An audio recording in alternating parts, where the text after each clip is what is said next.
आदाब, नमस्ते, सत श्री अकाल दोस्तों। कैसे हैं आप सब? आई होप कि आप लोग भी बहुत अच्छे होंगे। आज की जो सच्ची घटना है उसे सुनकर आपका दिल दहल उठेगा। कई बार आपने सुना होगा कि किसी भी महिला के साथ गलत काम या उसका शारीरिक शोषण या फिर फ़ायदा उठा लिया जाता है, लेकिन क्या कभी सोचा है कि मुर्दा के साथ भी, वो भी कब्र में दफन मुर्दाओं के साथ में, कोई दुष्कर्म कर सकेगा? आज की ये जो कहानी है वो अपने आप में अनोखी कहानी है और देश दुनिया में ये जब खबर आई तो सुर्खियां बटोर रही थी, क्योंकि कोई विश्वास भी नहीं कर पा रहा था कि कोई ऐसा बंदा जो कब्र के अंदर जाए और 50 महिलाओं से ज़्यादा महिलाओं के साथ शारीरिक संबंध बना चुका हो। जब ये बात सामने आई थी और जहाँ की ये घटना है पाकिस्तान कराची की है, जब वहाँ के लोगों में ये चर्चा फैली थी तब उस लड़के को जैसे तैसे बचाया गया था और पुलिस के हवाले किया गया था। नहीं तो जनता का आक्रोश इतना ज़्यादा था कि कहीं ना कहीं जनता ही उसको मौत के मुंह तक पहुंचा देती, क्योंकि जितने भी महिलाएं, जिस घर के परिवार की महिलाएं मुर्दा लाश बनकर उस कब्र के अंदर दफन थी और उनके साथ ऐसा गंदा काम हुआ था, उनके आक्रोश की कोई सीमा नहीं थी। मरने के बाद भी किसी को चैन नहीं मिल रहा था।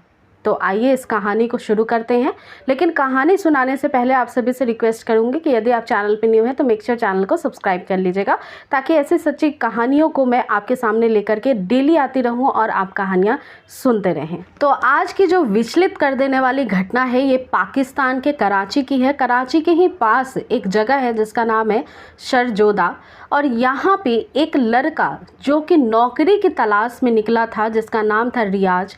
रियाज जब कराची आता है तो नौकरी इधर उधर भटकता है, ढूंढता रहता है। पहले छोटी मोटी नौकरी उसको मिल जाती है, नौकरी करता है, लेकिन उससे उसका गुजारा बसर नहीं हो रहा था।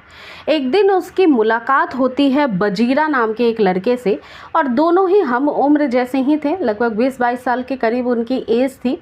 बजीरा जो था कब्रिस्तान में जो माली का काम होता है उसका देख रेख करता था, और ये कराची में ही जो कब्रिस्तान है एक, वहाँ का माली हुआ करता था। जितने भी जो कब्रिस्तान के काम होते हैं, साफ़ सफाई के होते हैं, फूल लगाने के होते हैं, जो भी है ये बजीरा किया करता था।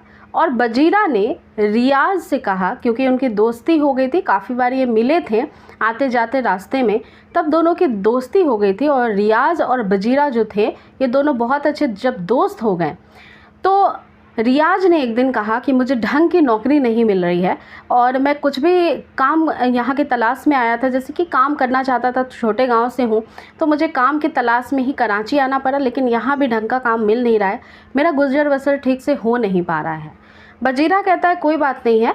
रियाज को लेकर के वो कब्रिस्तान चला जाता है और कहता है यहाँ मैं जो काम करता हूँ उसमें मेरी हाथ बटा देना, तुम्हारी भी नौकरी पक्की हो जाएगी तो फिर तुम्हें भी सैलरी आने लगेगी। अब बजीरा के साथ रियाज वहीं पे रहना कब्रिस्तान में शुरू कर देता है और बजीरा के साथ हाथ भी बटाया करता था। लेकिन बजीरा शाम 5 बजे के बाद एक ऐसा काम करता था कि रियाज जब भी उसे देखता था तो उसके मन में बहुत सारे सवाल उठते थे। दरअसल किसी भी महिला का जो कब्र होता था उसके पैर के तरफ का जो स्लेब होता था, 5 बजे के बाद से जैसे ही अंधेरा होने लग जाता था, ये बजीरा उस स्लेब को हटाकर उस कब्र के अंदर घुस जाता था। आधे से 1 घंटा बिताता था और उसके बाद बाहर निकल जाता था। अब रियाज को ये चीज़ काफ़ी ज़्यादा खटकती थी। एक दिन उससे रहा नहीं गया, उसने बजीरा से पूछ ही लिया कि तुम कब्र के अंदर क्या करने जाते हो। जब बजीरा ने सच्चाई बताई तो रियाज को इतनी खुशी हुई, जैसे उसे लगा कि पता नहीं उसे कितनी ज़्यादा खुशी का आनंद होने लगा सुन करके ही बजीरा की बात। बजीरा ने कहा कि जितनी भी महिलाएं यहाँ पे आती हैं और जिनका कब्र है, मैं उनसे शारीरिक संबंध बनाता हूँ जब सारे लोग उन्हें दफन करके चले जाते हैं, और ये मैं रात के अंधेरे में ज़्यादातर किया करता हूँ। जो रियाज था इसी तरह की कुछ मानसिकता का इंसान था। उसे काफ़ी अच्छा लगा ये बात सुनकर कि ये तो बहुत अच्छा कर रहा है, और बजीरा को समझाने के बजाय रियाज ने भी उसका साथ दिया और वही काम करना शुरू कर दिया। अब ये दोनों जब भी 5 बजे के बाद किसी भी मुर्दा महिला की लाश आती थी दफन होने के लिए तो बहुत ही खुश हो जाया करते थे। और वहाँ पे एक नियम है कब्रिस्तान में कि जो भी महिलाओं के कब्र होते हैं उसके पहले एक अब पहले ऊपर स्लेब पे एक अलग टाइप का कपड़ा उठाया जाता है जिससे शिनाख्त हो जाती है ये जो है महिला का कब्र है। और इसके बाद रियाज और इसका दोस्त दोनों ही मिलकर एक एक करके 50 से भी ज़्यादा मुर्दाओं के साथ शारीरिक संबंध बनाते हैं। लेकिन एक दिन होता ये है कि ये जो रियाज होता है, जब ये कब्र में जाता है एक महिला के 5 बजे के बाद, उस महिला को दफन किया गया था उस कब्र में, और उसके बाद उसने उस कब्र में जाने का सोचा। लेकिन इसी बीच जो उसका दोस्त था जिसने उसको इस कब्रिस्तान में नौकरी दिलाई थी, यानी कि जो बजीरा था, वो नौकरी पे रियाज को लेकर के तो आया था, लेकिन बजीरा एक तरह से एडिक्टेड था एक नशीली चीज़ों का, जिसकी वजह से उसकी तबीयत ख़राब रहने लगी थी, काफ़ी खांसी वगैरह होती थी, और वो एक दिन काफ़ी ज़्यादा बीमार हो गया और उसकी मौत हो गई। लेकिन उसके बाद भी रियाज जो था इस काम को छोड़ा नहीं। वो हमेशा ताक में रहता था कि किसी न किसी महिला की बॉडी आए और यहाँ पे कब्र में दफन हो, और फिर वो वही हरकत करे जिसका वो आदी बन चुका था। एक दिन एक महिला की कब्र खोदी जाती है, उसको दफन किया जाता है, और जब रियाज आदत से मजबूर उस कब्र के अंदर जाता है, लगभग अंधेरा होने ही वाला था, तब वो देखता है कि जब जैसे ही वो अपना काम करना शुरू किया था वैसे ही महिला की दांत और आंखें चमक रही है। अब वो डर के मारे उसकी सिट्टी पिट्टी गुम हो जाती है। वो उस कब्र से बाहर निकलता है और बदहवास चिल्लाता हुआ भागने लगता है।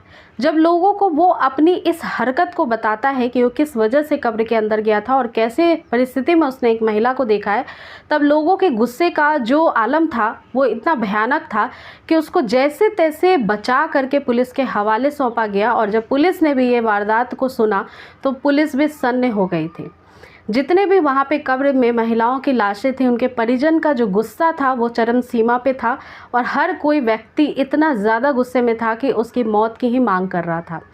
10 से 12 साल इस घटना को हो चुके हैं। रियाज जो है वो जेल के अंदर बंद है, लेकिन इस केस की जो अंजाम है वो अभी तक सामने नहीं आई है।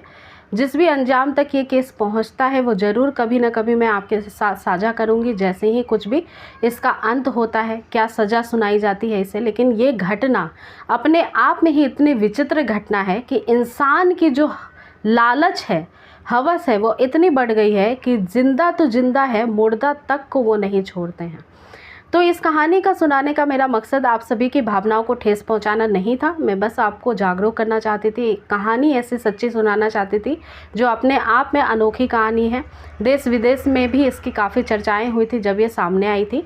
तो दोस्तों, अगर ऐसी ही सच्ची कहानी आपको सुनना पसंद है तो आप चैनल को सब्सक्राइब ज़रूर कर लें और वीडियो को लाइक ज़रूर करें। और दोस्तों, अपना पूरा ध्यान रखें, अपने परिवार को पूरा सुरक्षित रखें। अगली मुलाकात एक नई कहानी के साथ होगी। मेरा नाम पूजा है। Thank you.